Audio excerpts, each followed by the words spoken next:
जय श्री राम। परम प्रिय बंधु भगिनी, इस वीडियो में राष्ट्रीय स्वयंसेवक संघ के कुछ प्रशिक्षण वर्गों की चर्चा करता हूं।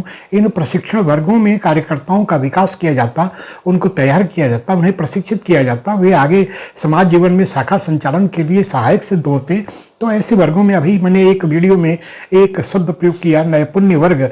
यह सामान्यतया इसी प्रकार का एक वर्ग है, लेकिन ये प्रारंभिक वर्ग होता है। इनको हम प्रशिक्षण वर्गों की श्रेणी में नहीं लेते।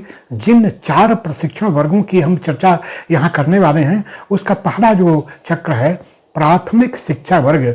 इसको जैसे कहेंगे ITC, इनिशियल ट्रेनिंग कैंप, ये प्रारंभिक वर्ग है।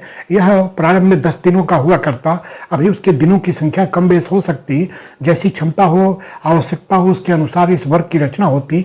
इसका एक निश्चित पाठ्यक्रम होता, शारीरिक का, बौद्धिक का, ऐसे तमाम कार्यक्रमों का, यानी सेवा के कार्य हैं, प्रशिक्षण काम है, सेवा के अतिरिक्त कार्य हैं, उन सब का एक निश्चित पाठ्यक्रम है। इसकी पुस्तिका भी उपलब्ध है और फिर इस वर्ग का आयोजन होता। स्वयंसेवक एक प्रारंभिक तैयारी के बाद किसी स्थान पर इस वर्ग के लिए सप्ताह कहें, 10 दिन के लिए कहें, इस वर्ग में प्रतिभाग करते हैं। एक छोटा सा शुल्क देते हैं, यानी हमारे मन में एक भावना होती कि हम अपना खर्च करके इस प्रशिक्षण को प्राप्त कर रहे हैं। यूँ केवल शुल्क से ये कार्य होता नहीं, लेकिन हाँ, अगर स्वयंसेवक कुछ शुल्क जमा किया तो बाकी समाज जीवन से एकत्रित कर और इस प्रकार इस वर्ग की योजना होती।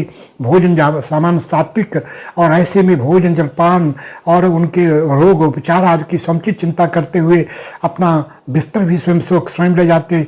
अगर पुआल और दरी की आवश्यकता पड़ी तो स्थानीय रूप में वहाँ एकत्रित कर दिया जाता। इस प्रकार एक प्रातःकाल, सायंकाल 2 घंटे 3 घंटे की एक शाखा होती, उसमें इस प्रशिक्षण वर्ग का शारीरिक कार्यक्रम होता। कुछ अतिरिक्त सत्रों में भी ये शारीरिक और बौद्धिक के कार्यक्रम होते। एक बड़ी गठी हुई दिनचर्या होती। प्रातः उठना, प्रातः स्मरण एकात्मता मंत्र का अभ्यास, उसके पश्चात 1.5 घंटे 2 घंटे की शाखा, उसके पश्चात स्नान ध्यान जलपान आदि के बाद कुछ 2-3 सत्र दिन में, और फिर सायंकाल एक सत्र संघ स्थान पर, और इस प्रकार का एक पूरा दिन का, यानी अति प्रातः से देर रात्रि तक का एक सुंदर इकट्ठा हुआ कार्यक्रम। और इस भट्टी से तप कर जब स्वयंसेवक निकलता है तो वह शारीरिक बौद्धिक कार्यक्रमों की एक अच्छी योजना होता।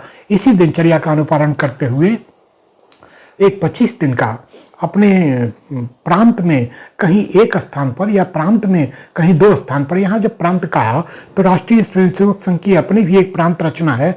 जैसे उत्तर प्रदेश है तो उसमें 4 प्रांत हैं, गोरक्ष, काशी, अवध, कानपुर। ऐसे अलग अलग शासकीय प्रांतों में 1 से अधिक प्रांत बना लिए जाते कार्य की व्यवस्था के लिए, और उन प्रांतों में 1 या 2 स्थानों पर ये प्राथमिक वर्ष का आयोजन होता। इसी प्रकार यदि आगे बढ़ें तो द्वितीय वर्ष में सामान्यतया जो संघ के प्रांत हैं उनमें 2-2 प्रांतों का यह वर्ग हुआ करता। जैसी आवश्यकता हुई, कभी कभी ये वर्ग और अतिरिक्त कैलेंडर के हिसाब से होते। सामान्यतया तो मई के किसी तारीख से प्रारंभ होकर जून के मध्य तक ऐसे 25 दिन का उपयोग करके ये प्राथमिक और द्वितीय वर्ष यह किए जाते, इसका आयोजन किया जाता। इस आयोजन में एक सुंदर दिनचर्या होती, उसका एक निश्चित पाठ्यक्रम है, सभी विषयों का अभ्यास कराया जाता। इसी प्रकार एक तृतीय वर्ष होता जिसका स्थान नियत है, यानी संघ का जो मुख्यालय नागपुर है, उस नागपुर में रेसिम बाग, यानी एक जो संघ का केंद्रीय संघ स्थान है, वहाँ ये कार्यक्रम होता।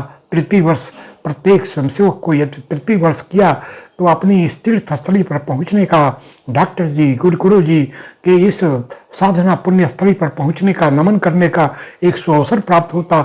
उस स्थान पर जाने का भी अपना एक महत्व है। यूँ नागपुर की चिलचिलाती गर्मी में जब धरती फट जाती, ऐसे में भी अब कठिन तपस्या करके, और हमारे स्वयंसेवक 1 माह नागपुर में रहकर इस तपस्या को करते हैं। देश भर से आए ऐसे तृतीय वर्ष के लिए उपस्थित स्वयंसेवकों का एक संगम होता है। विशाल भारत, एक साथ अखंड भारत वहाँ दर्शन होता है, और वहाँ संघ को या राष्ट्र को समझने का एक सुंदर अवसर मिलता है। तो ये 4 वर्ग, प्राथमिक शिक्षा वर्ग, प्रथम शिक्षा वर्ग, प्राथमिक के बाद प्रथम, द्वितीय, तृतीय, ये 4 वर्ग हमारे राष्ट्रीय स्वयंसेवक संघ के प्राणाधार हैं, जिसके निर्मित कार्यकर्ता स्थान स्थान पर और अपने पुरुषार्थ से संगठन को समृद्ध करते, राष्ट्र जीवन में और अपने को आगे करते। यह केवल एक परिचयात्मक चर्चा थी। यदि चर्चा अच्छी लगी तो वीडियो को लाइक कर चैनल को सब्सक्राइब करने की कृपा करें। जय श्री राम।